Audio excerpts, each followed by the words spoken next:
Біздің Конституцияның халықаралық міндеттемелерінің басымдылығы моделіне көшу бұл жай ғана құқықтық жаңашылық қана емес, бұл расында да өз еліміздің егемендігімізді қорғау жолындағы маңызды қадам.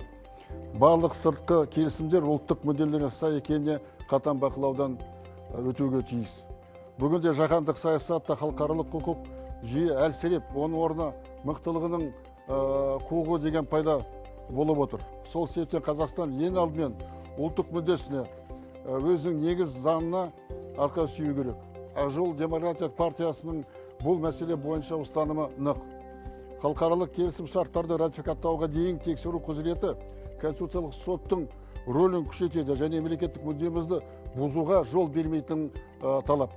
Мысалы, бұл норма табиғи ресурстарымызды сыртқа шығаруға мүмкіндік беретін жасырын халықтың жасырын механизмдерге тосқауыл қояды.